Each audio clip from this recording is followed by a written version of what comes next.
Matagal na panahon na ang nakalipas, noong wala pa siyang anuman kundi mga walang saysay na pangamba, araw-araw siyang namuhay upang kumita kahit kaunti. At kung hindi siya makahanap ng pagkakakitaan, wala siyang magawa kundi magutom. Isa iyon sa mga madalas na araw sa kanyang buhay. Isang araw, habang matindi ang pagbagsak ng nyebe, halos mawala na siya ng ulirat sa gutom at lamig. Doon niya nakilala ang kanyang tagapagligtas, si Shantu. Isang napakaibang tao si Shantu. Hindi mo masasabing matanda na siya, pero hindi rin siya bata. Isa siyang pari ng Diyosa ng pag-iingat, at isa ring tagapangalaga ng libingan sa isang maliit na bayan. Nang magising siya sa bahay nito, hindi ito nagtanong ni isa. Ang tanging sinabi nito ay, maaari kang manatili rito hanggat gusto mo, hanggang sa gumaling ka at handa ka nang umalis. Isang araw, habang tinutulungan niya si Shanto sa pag-aasikaso ng mga libingan, tinanong niya ito kung bakit siya iniligtas. Umiti ito ng malumanay at sinagot siya, dahil gusto ko lang. Walang hinihinging kapalit, walang dahilan, basta nais lang nitong tumulong. Ang ngiting iyon, puno ng pagmamahal at pagpapatawad, ay hindi kailanman nawala sa puso ni Marnik. Si Shanto ang pinakamabuting taong nakilala niya. Palagi siyang tumutulong, hindi naghahangad ng kapalit. Lagi niyang sinasabi na ang pagtulong ay hindi dapat nangangailangan ng dahilan. At dahil doon, gusto ni Marnak na maging kagaya niya, maging mabuti. Lumipas ang isang taon puno ng kapayapaan. Ngunit isang taglamig, nagkaroon siya ng pagkakataong ibalik ang kabutihang ipinakita sa kanya ni Shanto. Nakakita siya ng isang taong nakahandusay sa nyebe, katulad ng dati niyang sitwasyon. Hindi nagdalawang isip si Marnik. Ginawa niya ang ginawa ni Shantu, inalagaan niya ito, binuhay niya ito. At doon siya nagkamali. Dapat hindi niya iniligtas ang hayop na iyon, ang salamangkero. Noong gumaling na ito, ngumiti ito sa kanya. Isang ngiting puno ng kasamaan. At sa kanito inamin, isa siyang sumasamba sa masamang espiritu. Wala siyang pagkakataon upang lumaban. Sa isang iglap, gamit ang simpleng salamangka, nilure siya ng hayop na iyon nang hindi man lang kinakikitaan ng awa. Ang mukha nito, nanatiling may nakakatakot na ngiti habang ginagawa yon. Nang magising siya, ang kamay na itinago niya noon sa kanyang imbakan ay biglang lumabas at nagsimulang maglabas ng kakaibang berdeng enerhiya. Marahan itong hinaplos ang kanyang pisngi, na para bang may sariling buhay. Agad siyang pumasok sa bahay, puno ng pangamba. At doon niya natagpuan ang bangkay ni Shantu. Walang awa itong pinagpapatay ng halimaw na iyon. At sa sandaling iyon, napuno ng galit ang kanyang puso, galit na hindi na niya kayang pakawalan. Muling hinigpitan ni Marnak ang hawak sa kanyang espada, na ngayoy bumabalot sa nag-aalab na apoy, sumasalamin sa kanyang matinding puot. Sa wakas, naalala na siya ng salamangkero matapos mag-isip sandali. Siya ang tagapagbantay ng libingan na kanyang walang awang pinatay noon, dala lang ng pagkabagot. Pero sigurado siyang napatay niya ito dati, isang simpleng sumpa lang at agad niya itong pinulbos. Pero narito siya ngayon, buhay at humihinga. Kaya ano pa ang silbi ng pagbabalik tanaw? Sa totoo lang, mas naiintriga siya sa kasuotan nito. Ang kasuotang iyon ay suot ng isa pang tagapagbantay noon, ngunit ngayon, si Marnak na ang nakasuot nito. At ang kanyang braso, tama nga, ito ang parehong braso na dati niyang pinutol at ikinabit sa sarili. Sa loob ng 3 taon, nagamit niya itong mabuti, at tila naging bahagi na ito ng kanyang katawan. Nakadagdag ito sa galit ni Marnak, taon-taon niyang inalagaan ang hinanakit laban sa lalaking ito, ngunit heto siya ngayon, muling nilalay at tinutukso na parang wala lang nangyari. Biglang lumapit ang isang babae sa kanya. Narinig kong napakalakas mo raw, sabi nito. Matagal na akong naghihintay ng isang tulad mo. Ngunit sa mismong sandaling sumapit siya sa loob ng saklaw ng espada ni Marnak, isang mabilis at malinis na hiwa ang tumapos sa kanya, nahati ang kanyang katawan sa dalawa. Agad namang sumabog ang barrier ng salamangkero nang magtuloy-tuloy si Marnak sa kanyang pag-atake. Napansin ng kalaban na hindi nga ito tulad ng mga sabi-sabi tungkol sa kanya. Manahimik ka. Sigaw ni Marnak, habang kumikinang sa kulay berdeng liwanag ang mga rune sa kanyang mukha. Mula sa kawalan, isang tinig ng ina ang narinig niya. Tapusin mo na ito. Sa muling pagkakaroon ng lakas, binasag niya ang barrier at tinaga ang braso ng salamangkero, ang parehong braso na ninakaw mula sa kanya noon. Sa hindi inaasahang pagkakataon, ang babaeng pinutol niya kanina ay muling lumitaw, waring walang nangyari. Gusto ko ang isang katulad mo, aniya, na tila naaaliw sa laban. Muling nagliwanag ang espada ni Marnek, at sa isang iglap, pinutol niya ang kanyang ulo. Ngunit imbes na mamatay, waring natutuwa pa ito sa kanyang ginawa. Umiti ng malademonyo ang salamangkero at isinagawa ang kanyang susunod na galaw, skills of retribution, na pinapagana sa kanyang binti. Tahimik na naghintay si Marnek kung ano ang susunod na mangyayari. Sa isang bigwas ng paa, hinampas ng salamangkero ang lupa, at isang pagsabog na hugis krus ang lumitaw, lumikha ng isang malakas na alon ng elektrisidad at usok. Nayanig maging ang babae sa likod ni Marnek. Nang kumalat ang usok, nakita nilang nakaluhod si Marnek sa lupa. Ang banal na enerhiyang nararamdaman ko sa iyo, sabi ng salamangkero. Hindi ito mula sa Diyosa ng pag-iingat na sinasamba ng dating tagapagbantay ng libingan. Ngunit ang basbas ng kasuotan mong iyan ay gumagana ng maayos, kaya tiyak na isa ka ng tagasunod ng isang masamang espiritu, katulad ko. Nag-alab sa galit ang mga mata ni Marnek. Manahimik ka. Ngunit lalo lang lumawak ang ngisi ng salamangkero. Tama ako, hindi ba? Naging eksakto kang katulad ng mga hinanggad mong wasakin noon. Wala nang pag-aalinlangan, tinawag ni Marnek ang kanyang dambuhalang halimaw. Manahimik ka. Sigaw niyang muli. Napangisi ang salamangkero. Kawili-wili. Pero ngayong wala ka na namang kaliwang braso. Itinaas niya ang kanyang mga mata. Bakit hindi ko kunin ang sa inyo? Sinugod siya ng halimaw at isang napakalakas na pagsabog ng berdeng enerhiya ang lumaganap mula sa kanilang sagupaan. Ngunit ngumingisi lamang ang salamangkero, nasalag niya ang atake at mukhang nag-e-enjoy pa sa laban. Dahan-daang tumayo si Marnek, puno ng galit sa kanyang dibdib. Hindi ako titigil, bulong niya sa sarili, hanggang sa gabi ring ito, patayin kita, River Kel, anuman ang mangyari. Samantala, sa ibang bahagi ng bayan, abala ang grupo ni Marnek sa paglaban sa mga zombified na tao na sabik sa laman. Daikya, patay na ba yang zombie? Tanong ni Sahida. Tinitigan ni Saga ang nilalang. Hindi pa. Tumungo na tayo sa kastilyo, mungkahi ni Carmen. Baka doon lang tayo ligtas. Nag-alala si Daikya. Paano kung nandyan din si Marnek? Paano kung nadamay siya sa kaguluhang ito? Napabuntong hininga si Sahida. Si Marnek ang klase ng taong hindi mamamatay ng ganun lang. Mas mahalaga na iligtas natin ang mga sarili natin ngayon. Sa kabila ng mga nagliliyab na gusali, nagkalat na bangkay, at gumuguhong istruktura, narating nila ang kastilyo ng Panginoon. Napansin ni Carmen na hindi ito napinsala. Kung ganon, aniya, hindi kasalanan ng Panginoon ang lahat ng ito. Ngunit biglang lumapit si Saga kay Daikya. Makinig kang mabuti. Kahit may paraan pa para maibalik sila sa dati, kailangan natin silang patayin. Ngayon din, may lumapit na isa pang zombie. Mabilis itong tinaga ni Saga sa dibdib, isang mabilis at siguradong pagpatay. Kung gusto nating makatakas sa lungsod na ito, sabi niya ng malamig, wala tayong ibang pagpipilian kundi pumatay ng pumatay. Kahit bumalik pa sila sa dati, hindi na natin magagawang baguhin ang ating mga desisyon. Kung gusto mong mabuhay, kung gusto mong makita si Marnek ulit, isipin mong hindi tao ang tinataga mo, kundi simpleng piraso lang ng karne. Isang buong horde ng mga zombie ang sumugod sa kanilang direksyon, nadala ng ingay ng kanilang sagupaan. Akong bahala sa unahan, sabi ni Seta. Pero huwag kayong magpapaiwan. Biglang ngumiti si Daikya, hinugot ang kanyang espada, at sa isang mabilis na galaw, pinugutan ang unang zombie na sumalubong sa kanya. Nagpapasalamat si Carmen kay Sahida sa kanyang paghimok, at dahil doon, tuluyan na nilang tinahak ang daan patungo sa tarangkahan ng kastilyo. Habang patuloy sa pakikipaglaban, may napansin si Saga, isang kakaibang halimaw at isang lilang liwanag sa gitna ng nagsisidatangang mga patay na muling nabuhay.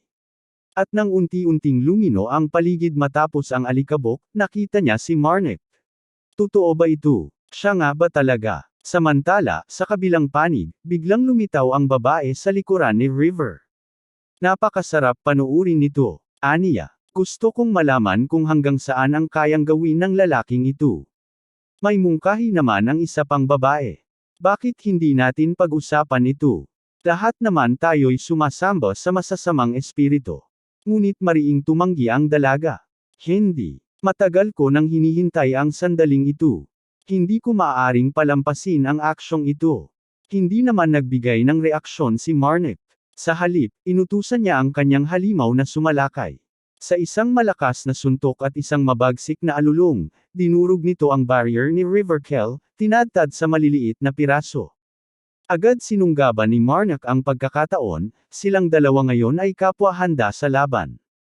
Halos parang isang sayaw ang kanilang sagupaan, umiwas, umatake, samalag, lahat ng sabay-sabay. Makalipas ang ilang sandali, ngumisi si River. Iyon lang ba ang kaya mo? Puro pagpalo lang ng espada at suntok. Wala ka na bang iba pang armas? Sa pagkakataong iyon, may ibinulong kay Marnik ang tinig ng kanyang ina. Relax lang, sabi ni River, tila nag-e-enjoy sa laban. Malayo pa ang katapusan nito. At biglang, isang sibat ang lumipad mula sa kung saan, tumatama ito ng diretso sa ulo ni Riverkel. Hindi niya ito napansin, at sa isang iglap, tuluyang napugot ang kanyang ulo. Nanlaki ang mga mata ni Marnik. Ang taong kanyang kinamumuhian ng matagal na panahon, wala na. Ngunit higit sa lahat, agad niyang nakilala ang sibat na yon. Tumingon siya sa direksyong pinanggalingan nito at nakita si Sag-Eta, ang taong nagpatamba kay River. Saglit silang nagkatitagan bago tinakasan si Sag-Eta ng mga zombie, kaya kinailangan nitong tumakas. Nanatiling nakatayo si Marnik, hindi natinag. Sa isang lugar, nabasa na niya ang isang kasabihan, ang paghihiganti ay walang silbi. Ngunit ngayon lang niya tunay na nauunawaan ang ibig sabihin nito. Wala siyang inaasahang engranding pagtatapos o isang maringal na pagtatagumpay, ngunit hindi rin niya inakala na magiging ganito ito, walang kwenta, walang saysay. Gayunpaman, dahil wala nang ibang dapat gawin, inialay niya ang bangkay kay Ina. Ngunit bago pa man niya ito magawa, biglang nagliyab ng banal na enerhiya ang katawan ni River. Muli siyang kinilabutan. Buhay pa ba siya? Kahit wala na siyang ulo. Dali-daling hinigpitan ni Marnik ang hawak sa kanyang espada at kinuha ang kanang braso na dating ninakaw sa kanya. Sa sandaling iyon, napasigaw ang babae. Patay tayo rito. Ano? Sagot ng dalaga, puno ng kasiyahan sa kanyang boses. Mas lalo akong nag-e-enjoy. Sige, Marnik, ulitin mo ulit yang paghiwa mo. Ngunit bago pa ito tuluyang mahumaling sa kaguluhan, hinayla siya palayo ng babae.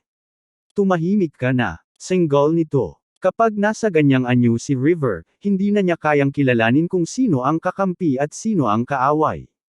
Napakapanganib niya. Narinig ni Marnik ang babala, kaya inutusan niya ang kanyang halimaw, ihagis mo ako sa kanila. Pagkatapos niyan, bumalik ka na sa iyong mundo. Agad siyang sinunod ng halimaw at mabilis siyang itinapon patungo sa dalawang babae. Ano ba? Pakawalan mo ako. Sigaw ng dalaga habang nagpupumiglas. Papatayin talaga kita kung hindi mo ako binitiwan. Napailing ang babae. Diyos ko, tumigil ka na. Ang ingay-ingay mo. Biglang may bumagsak sa harapan nila, dahilan upang mapa-atres ang babae sa kaba. Nang tingnan niya ito, nakumpirma niyang si Marnik nga ito. Anong balak niyo ngayon, ngayong ganito na ang sitwasyon? Tanong ni Marnik. Lumabas mula sa likuran ng babae ang dalaga at ngumiti. Ang pangalan ko ay Pearly, aniya. At itong babaeng maikli ang buhok, siya si Baina. Agad namang sinubukang pigilan ni Baina ang dalaga. Tigilan mo na yan. Pakiusap niya. Ngunit hindi natinag si Pearly. Alam mo, kami ay bahagi ng isang lihim na grupo ng mga sumasamba sa masasamang espiritu. Tinatawag namin ang aming sarili bilang liberyo. Natahimik si Marnik. Kung paghahalukay mo ang alaala mo, patuloy ni Pearly, marahil maaalala mo ang iba pang mga sumasamba sa masasamang espiritu na pinatay mo noon sa Kelton. Saglit na nag-isip si Marnik. Oo. Natatandaan ko silang lahat. Umiti si Pearly. Magaling. Lahat sila ay bahagi rin ng aming samahan, ang Liberyo. At ito mismo ang dahilan kung bakit matagal ka na naming hinihintay dito. Dahan-daang lumapit si Marnik. Ilan kayo? Tanong niya. Nagkibit balikat si Pearly. Ewan ko. Ni ako rin, hindi ko alam, sagot ni Baina. Sumali lang ako kasi, pinayagan akong gawin ang anumang gustuhin ko. Kung nais niyang makuha ang totoong sagot, sinabi ni Pearly, dapat siyang magtanong kay River mismo. Dahil siya mismo, aniya, ang ipinadala ng Liberio para tapusin ang isang napakahalagang misyon. Tinanong ni Marnek kung ano ang layunin ng organisasyon, at agad namang sumagot si Berna.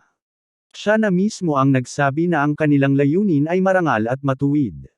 Nais nilang lumikha ng mundo kung saan hindi mahalaga kung sinong Diyos ang iyong sinasamba, isang mundong walang diskriminasyon kahit pa ang Diyos na sinasamba ay itinuturing na masama ng iba.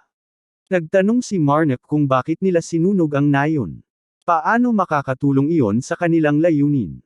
Sagot ni Berna, hindi rin niya ginusto ang nangyari. Karamihan sa gulo ay dulot ni River Kell, na laging naghahanap ng gulo. Dumating lamang sila sa nayong iyon upang may kunin, at isa sa mga iyon ay hawak ng nayon. Tinanong ni Marnek kung ano ang bagay na iyon, at sinabi ni Berna na ito ang banal na relikya, ang marmol na nasa katawan ng tagapagkatawang tao. Naramdaman ni Marnek ang paghigpit ng hawak niya sa chain sword. Tama nga ang kanyang hinala. Gamit ang banal na relikya na naglalaman ng kapangyarihan ng ina, may balak gawin ng mga taong ito sa kapangyarihang iyon. Ngunit ano kaya iyon? Sinabi ni Marnek na nasira na ang marmol na hinahanap nila, ngunit hindi naniwala si Berna. Imposibleng masira ng ganoon kadali ang isang bagay na ganoon kahalaga. Ipinaliwanag ni Marnek na kahit pa ganoon ito kahalaga, nasira nga ito, at itinapon na niya ang mga labi nito sa Kelton. Naitanong pa ni Marnek kung iisa lang ba ang relikya, ngunit nag-alinlangan si Berna na sumagot. Bigla namang sumigaw si Pearly, sinabing may apat pa. Napasigaw sa galit ang ina, na natural lamang dahil siya ang nagmamay-ari ng nakatagong kapangyarihang iyon. Pinagalitan ni Berna si Pearly dahil ibinunyag niya ang mahalagang impormasyon, ngunit sinabi ni Pearly na malalaman din naman iyon ni Marnek dahil nasa panig nila ito. Napangiti si Marnek sa ideya ng apat pang relikya, ngunit tinanong niya kung sino ang nagdala ng pagkabaliw sa mga mamamayan ng nayon. Agad na sinabi ni Pearly na hindi siya iyon at wala siyang kakayahang gawin iyon. Pinagalitan ulit siya ni Berna, ngunit hindi na niya natapos ang sasabihin ng putulin ni Marnek ang ulo niya nang walang alinlangan. Nagulat si Pearly, ngunit kahit putol na ang ulo niya, mukhang buhay pa rin siya. Sinabi ni Pearly na magkikita pa sila sa hinaharap. Inialay ni Marnek ang mga bangkay kina ina, ngunit ang katawan lamang ni Berna ang tinanggap. Si Pearly, kahit putol na ang ulo, ay nananatiling buhay. Ngunit nang mawala na ang ugat ng kaguluhan, naging tahimik ang nayon. Biglang tinawag siya ni Carmen, na napansin na ang lahat ng dating parang zombie ay bumagsak na sa lupa. Tinanong niya si Marnek kung siya ba ang may kagagawan nito, at tumango si Marnek bilang sagot. Tinanong naman ni Sahida kung nakatulong ba ang sibat nito, at sinabi ni Marnek na higit pa sa inaasahan ang tulong nito.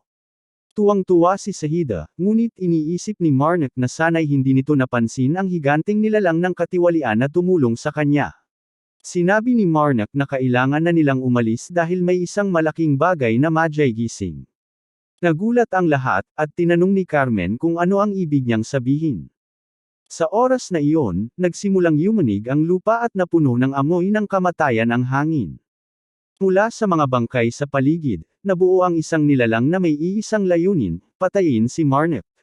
Habang minamasdan ang nilalang, dumilim ang ekspresyon ni Marnek. Ang nilalang ay gawa sa pinagtagpi-tagping bangkay, at ito ang tinutukoy niya nang sabihin niyang may paparating na malaking bagay. Napailing siya, iniisip kung gaano kakulit si River kahit sa kamatayan. Pinagsama nito ang lahat ng bangkay sa nayon upang mabuo ang nakakadiring anyo nito, isang kapangyarihang nababagay sa isang pangit na tao. Sumang-ayon si Ina sa hinala niya. Sinabi ni Marnek kay Deikia na alam niyang nalulungkot ito dahil kinailangan niyang madungisan ang kanyang mga kamay, ngunit siniguro niya na aaliwin niya ito pagkatapos nilang matapos sa gulong ito. Umiti si Deikia, at nagtanong kung paano siya aaliwin ni Marnek. Sinabi ni Marnek na iisipin niya iyon, ngunit sa ngayon, ang mahalaga ay magpakatatag sila upang mailigtas ang mga natitirang tao. Tinanong ni Carmen kung may paparating bang tutulong sa kanila kung bibigyan nila ng sapat na oras ang sitwasyon, at kinumpirma ni Marnek na sigurado siyang may isang taong darating. Pagdating ng trumpeter sa tarangkahan ng nayon, agad siyang napansin ni Shahida. Sinabi nito na ang taong hinihintay niya ay narito na. Hinaypan ng trumpeter ang kanyang sungay, at ang mga patay na naririto ay agad na nagising at sumugod patungo sa halimaw na binuo mula sa mga bangkay. Dahan-dahan ngunit tiyak, nagsimula silang umakyat at lapain ang laman nito. Walang magawa ang halimaw upang lumaban, ang tanging nagawa nito ay humiyaw ng matinding sakit. Habang pinagmamasdan ang nangyayari, napansin ni Deikia na ang nagtipon sa mga patay ay papalapit na sa kanilang direksyon. Sumang-ayon si Marnek, at nang makalapit ang trumpeter, itinigil nito ang paglalakad at nagsalita. Sinabi niyang sa kanilang apat, nais niyang ibigay ang sibat sa pinakamabilis gumalaw upang itarak ito sa puso ng halimaw. Kinuha ni Marnek ang sibat mula sa trumpeter at tinanong kung may dalang espada rin ito. Sandaling tinitigan siya ng trumpeter bago iniabot ang isang espada na pareho ang estilo sa sibat. Nagulat si Marnek sa bilis nitong lumikha ng mga sandata at tinanong kung kaya rin itong gumawa pa ng 2 pang espada at ilang palaso. Sa likod ng maskara nito, tila nenas ang trumpeter sa sunod-sunod na kahilingan ni Marnek ngunit tumugon pa rin ito. Habang nililika ang mga hiningi niyang sandata, sinabi nito kay Marnek na sabihin na ng sabay-sabay ang lahat ng gusto niya dahil wala silang oras upang mag-aksaya. Matapos maghanda, ibinigay ang sibat kay Shahida, ang pana at palaso kay Carmen, at isang espada kay Deikia. Pinaikot ito ni Deikia sa kanyang kamay at napansin niyang magaan ito. Maging si Marnek ay napahanga. Isang mahusay na sandata ito, matalas, matibay, at gawa sa purong buto. Higit pa rito, pinatibay ito ng banal na kapangyarihan ng trumpeter, na perpekto laban sa mga patay at lalo na sa kasuklam-suklam na halimaw na kinakalaban nila ngayon. Lumapit ang trumpeter kay Marnek at ipinaliwanag na pansamantalang pipigilan niya ang galaw ng halimaw. Sa panahong iyon, kailangan nilang itarak ang sibat sa puso nito at sana'y magtagumpay. Bilang gantimpala, mananatili sa kanila ang mga sandatang hawak nila ngayon. Pumayag si Marnek, at muling hinaypan ng trumpeter ang kanyang sungay. Kumalat ang tunog sa buong paligid. Nang marinig ito ng halimaw, ang mga bangkay na bumabalot dito ay biglang natunaw, bumalot sa katawan nito bilang isang malagkit na likido. Napansin ito ni Deikia at napabulong na tila natutunaw ng trumpeter ang mga bangkay na siya rin ang bumuhay. Habang minamasdan ito ni Marnek, may kaunting pag-aalinlangan siyang naramdaman. Alam niya ang tunay na ginagawa ng trumpeter, hindi lamang niya tinutunaw ang mga bangkay, kundi pinatitigas muli ang mga ito sa paraang siya lang ang may kontrol. Para kay Marnek, mas masahol pa ito sa sinumang taga-samba ng masasamang espiritu. Sinabi ng trumpeter na hawak na niya ang mga katawan at nabigyan na niya ang mga ito ng tunay na pahinga. Ang kanilang mga sandata ang magtuturo kung saan ang puso ng halimaw, kaya't kailangan nilang tumakbo at tapusin ito agad. Gustong sabihin pa ni Marnek ang kanyang saloobin tungkol dito, ngunit wala ng oras para sa mga pag-aalinlangan. May mas mahalagang misyon silang dapat tapusin. Nagsimulang tumakbo ang lahat, lalo na si Marnek, na iniisip na kung patatigilan pa nila ito, mas lalo lamang silang mapapahamak.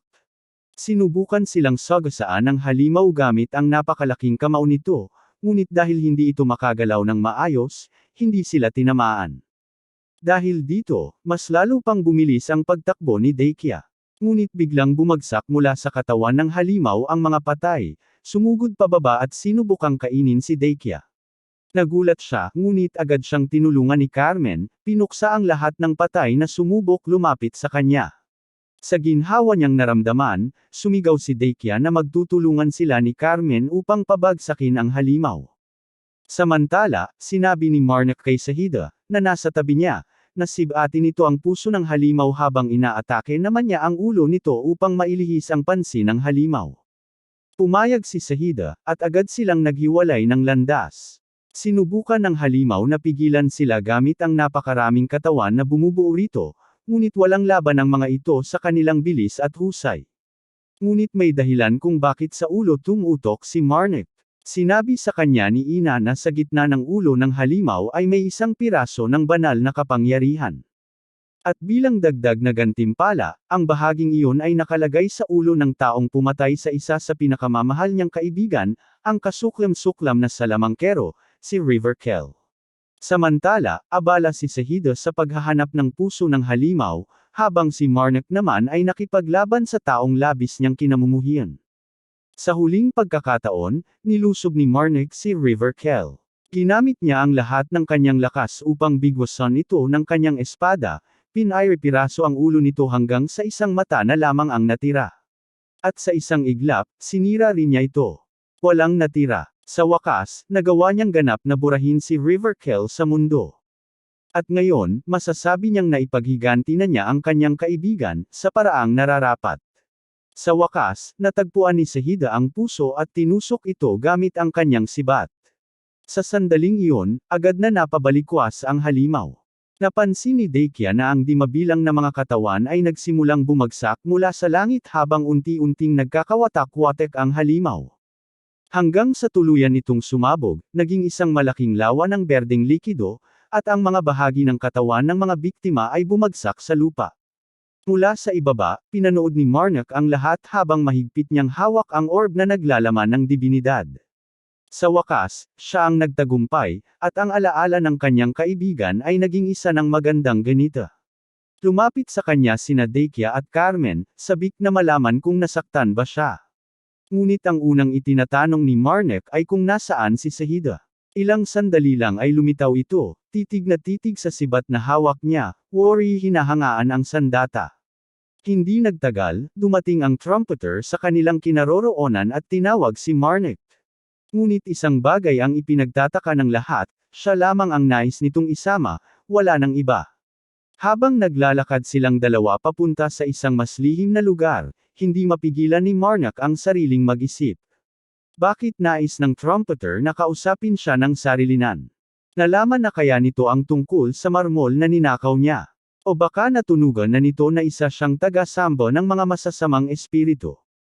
Biglang tumigil sa paglalakad ang trumpeter. Sa loob ng isipan ni Marnek, isang tinig ang nagbabala, siya'y maghanda. At noon niya naramdaman ang presensya. Alam niya kung ano ito. Isang nilalang na hindi kayang abutin ng kahit sinong tao. Isang bahagi ng Diyos ang bumaba sa kanilang mundo. Dumating ang trumpeter ng kamatayan at pamamahinga, tumitig kay Marnek, saka itinuro siya gamit ang isang daliri.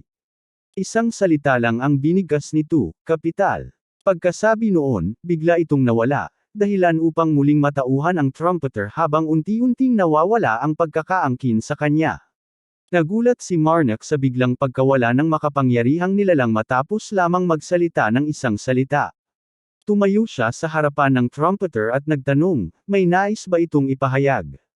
Ngunit yumuko ito at sinabing hindi niya kailangang malaman, at sa totoo lang, hindi niya rin nais malaman.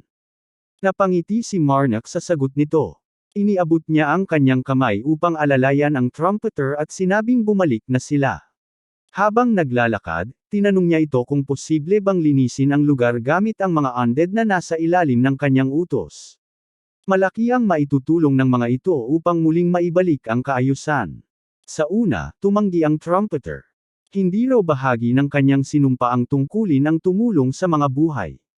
Ngunit bigla siyang nakaramdam ng isang kakaibang pakiramdam, katulad ng naramdaman niya nang siya'y maangkin. Naisip niyang makatulong, kaya tinanong niya kung ano ang dapat gawin. Ipinaliwanag ni Marnek na ang kailangan lang ay hanapin ang mga nakaligtas at ilipat sila sa matitibay na gusali. Hinaypan ng trumpeter ang kanyang trompeta, at nagsimulang gumalaw ang mga patay. Napapitlag si Dakia, ngunit agad din siyang kumalma. Hindi nagtagal, hiningi rin ni Marnek na ilipat ang mga natitirang gamit sa mga gusali upang hindi ito masunog o manako. Muli, hinaypan ng trumpeter ang kanyang trompeta, at agad namang nagsimulang kumilos ang mga undead upang isagawa ang utos. Sa puntong ito, humirit pa si Marnek, nais niya ring maapula ang mga natitirang apoy sa lugar. Dito na medyo nenas ang trumpeter. Kung sinabi lang daw ni Marnek ang lahat ng kanyang kahilingan ng sabay-sabay, mas madali sanang natapos ang lahat. Sa huli, matapos ang lahat ng gawain, nagbigay ng isang bagay si Marnek sa trumpeter, ang kanang braso ng isang taga-samba ng masasamang espiritu. Tahimik itong tinitigan ng trumpeter ng ilang saglit bago tuluyang umalis, kasama ang mga patay na dinala niya sa kawalan.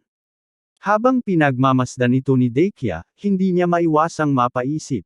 Hindi niya inasahan kailanman na ang isang trumpeter ay tutulong sa kanila, lalo na't likas na mailap ang mga ito sa mundo. Ngunit ani Marnak, sadyang mabait lang talaga ito. Napangiti si Deikia at nagsabing sigurado siyang humingi rin ng tulong si Marnak sa trumpeter. Tumango si Marnak at inamin niyang ganoon nga. Ngunit kahit siya, hindi niya inaasahan na tunay ngang tutulong ito sa kanila. Dumampot ng kamay si Deikia at hinawakan ang kamay ni Marnak. Maraming salamat, Anya, napakalaki ng naitulong mo. Sa di kalayuan, muling sumigaw si Mother, patayin sila. At sa totoo lang, wala namang masisisi kung bakit ganoon na lang ang naging reaksyon niya. Nang gabing iyon, habang nagpapahinga sa isang bahay panuluyan, lumitaw si Mother sa kanyang buong anyo. Pilit niyang sinusubukang kunin ang dibinidad mula sa orb, ngunit nahihirapan siya ng husto. Pinag-isipan ni Marnak ang nangyayari at naalala ang ginawa ng trumpeter, ang pagturo nito sa kanya at ang salitang, kapital. Ano ang nais nitong ipahiwatig? Mayroong banal na relikya sa kabisera. Ngunit kung totoo ito, nangangahulugan din na alam ng trumpeter na siya ay isang pari ng kasamaan, isang bagay na maaaring maging lubhang mapanganib. Tinignan niya si Mother at tinanong kung kilala ba nito ang Diyos na nakasalamuhan nila kanina, ang may kakaibang anyo. Ngunit sagot ni Mother, wala siyang ideya kung sino iyon. Dahil dito, lalong nag-isip si Marnak. Kung ang sinabi ng trumpeter na, hindi niya dapat alamin, ay totoo, nangangahulugan ito na hindi dapat mabunyag ang kanyang tunay na pagkatao. Wala namang Diyos na basta-basta lang magsasalita tungkol sa ganoong bagay sa sinuman. Ngunit kung ganoon, bakit siya kinausap sa ganoong paraan? Ano nga ba ang tunay nitong layunin? Biglang naiinis si Mother at itinapon ang orb sa sahig, ikinagulat ni Marnak. Paliwanag ni Mother, napakahirap niyang paghiwalayin ang dibinidad mula sa marmol, kaya ganoon na lang ang kanyang pagkadismaya. Ngunit pinakalma siya ni Marnak. Huwag kang masyadong mag-alala, sabi niya. Naniniwala akong magagawa mo ito. Ngunit idinagdag niya na kahit galit si Mother, hindi tamang paraan ang paghahagis ng mga bagay-bagay. Sa bahagyang pagdaramdam, sinabi ni Mother na gusto lang niyang maging mas kapaki-pakinabang kay Marnak. Napangiti si Marnak at sinabing nagpapasalamat siya sa kanya, ngunit hindi yun dahilan para magtapon ng kung ano-ano. Isang matamis na ngiti ang sumilay sa labi ni Mother. Kapag nabasag ko ito, tanong niya, mas magiging kaakit-akit ba ako para sa iyo? Tumingin si Marnak sa kanya at diretsyong sinagot ng hindi. Napanganga si Mother, at sa isang iglap, tila gumuho ang buong mundo niya. Hindi pa siya nakakabawi mula sa pagkabigla nang lumapit si Marnak, nagmamakaawang makinig siya hanggang sa dulo ng kanyang paliwanag. Ngunit huli na, naiiyak na si Mother. Agad siyang nagpatuloy. Dahil kahit anong mangyari, Mother, ikaw na ang pinakamaganda para sa akin. Kahit mas lalo ka pang gumanda ng 3 beses, o kahit 300 beses, walang magbabago. Sa huli, nangako si Mother na hindi na siya magtatapon ng gamit, at natapos ang kanilang maliit na pagtatalo. Samantala, sa isang tavern sa hindi malamang lugar, isang priestess ang tahimik na nakikinig sa usapan ng 2 lalaki. Ang pinag-uusapan nila, ang lumalaganap na mga taga-samba ng masasamang espiritu. Ayon sa kanila, hindi lang sa kahariang ito naglipana ang mga ito, kundi pati sa silangang kaharian, sa disyertong kaharian, at sa hilagang imperyo. Maging ang mga lungsod ng Kelton at Urteco ay matinding naapektuhan. Ngunit isa sa kanila ang nagsabing wala silang dapat ipag-alala. Dahil may isang taong pumatay sa lahat ng mga ito, sa parehong Urteco at Kelton. Nagtinginan ang dalawa, at may halong paghanga nilang idinagdag, si Marnak ang nagligtas sa 2 lungsod na iyon. Nagdiwang ang mga lasing sa loob ng tavern, itinataas ang kanilang mga baso upang ipagdiwang ang pangalan ni Marnak. Ngunit ang priestess, na tahimik pa ring nakikinig, ay nag-iisip. Ang lahat ng impormasyong ito ay kawili-wili. At dito na nagtatapos ang ating episode. Kita-kit sa susunod na kabanata, kaya huwag kalimutang i-like ang video na ito at mag-subscribe sa ating channel. At syempre, suportahan nyo rin ang ating pangalawang channel Tagalog Manhwa Legends, para sa mas maraming epic na kwento. Maraming salamat at hanggang sa muli.